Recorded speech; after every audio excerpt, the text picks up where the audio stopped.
Good morning વિદ્યાર્થીઓ. ધોરણ 11 વિષય છે વાણિજ્ય પત્રવ્યવહાર અને સેક્રેટરિયલ પ્રેક્ટિસ, જેમાંનું બીજું ચેપ્ટર છે અસરકારક પત્રવ્યવહાર અને તેની જુદી જુદી શૈલીઓ. વિદ્યાર્થીઓ, આ ચેપ્ટરના આપણે પ્રશ્ન છે પ્રશ્નના ઉત્તર લખવાના છીએ. તો પહેલો પ્રશ્ન છે, આજના ઇન્ટરનેટના યુગમાં વ્યવસાયિક અને વ્યક્તિગત સફળતામાં કયું મહત્વનું પરિબળ ભાગ ભજવે છે? પહેલો પ્રશ્ન છે, એનો જવાબ લખીએ. હવે પહેલો પ્રશ્ન છે, એનો જવાબ આવશે, આજના ઇન્ટરનેટના યુગમાં અસરકારક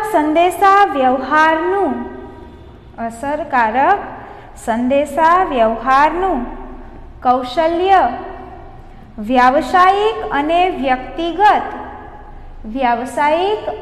વ્યક્તિગત સફળતામાં મહત્વનો ભાગ ભજવે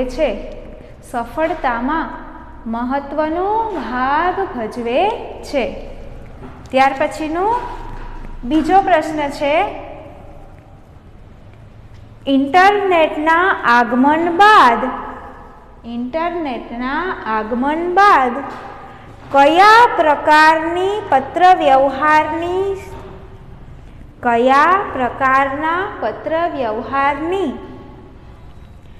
અત્યંત આધુનિક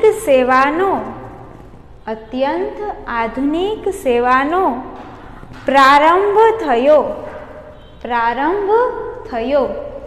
બીજા પ્રશ્નનો ઉત્તર લખીએ વિદ્યાર્થીઓ. તો ઇન્ટરનેટના આગમન બાદ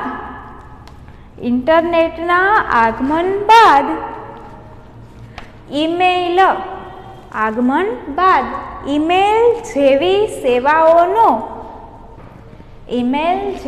સેવાઓનો અત્યંત આધુનિક પ્રારંભ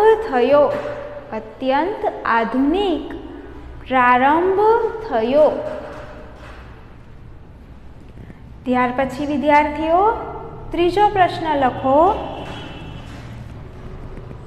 કોણ વેપાર ધંધાના ક્ષેત્રમાં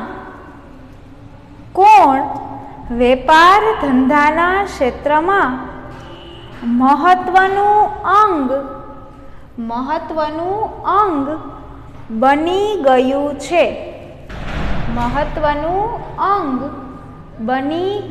છે? પ્રશ્નનો જવાબ લખો. પત્રવ્યવહાર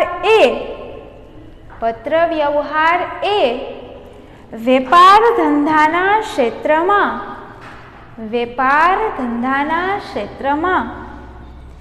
મહત્વનું અંગ બની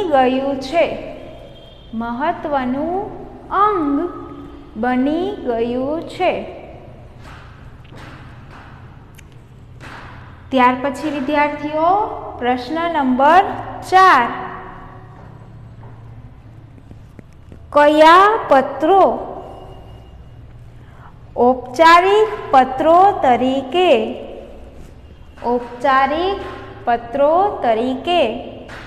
ઓળખાય છે? જેનો જવાબ આવશે, જે પત્રો વહીવટી ધંધાકીય તેમજ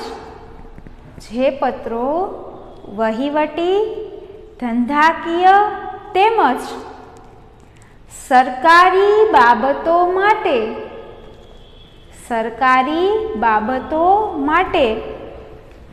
લખાતા હોય તેવા પત્રો ઔપચારિક પત્રો તરીકે ઓળખાય છે.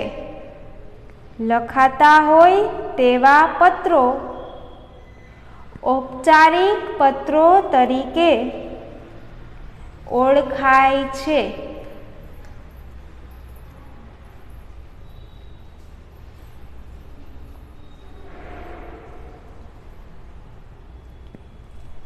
ત્યાર પછીનો પ્રશ્ન, કઈ બાબતો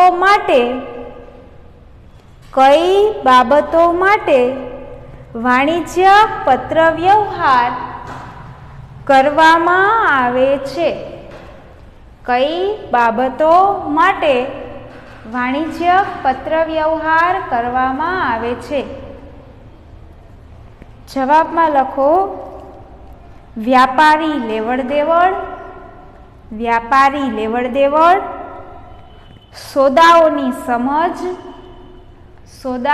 સમજ, નાણાકીય વ્યવહાર, માલસામાનનું ઉત્પાદન, વેચાણ, જાહેરાત, ધંધાકીય વાટાઘાટો, તકરાર, સમજૂતી અને સમાધાન વગેરે જેવી વ્યાપાર વિષયક બાબતો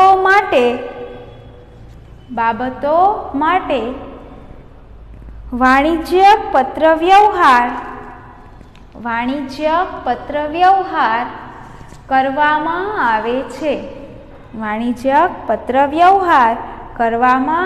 છે.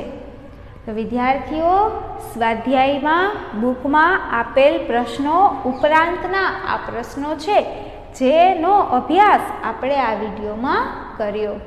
આગળના પ્રશ્નો છે એ નેક્સ્ટ વિડીયોમાં અભ્યાસ કરશું. Thank you.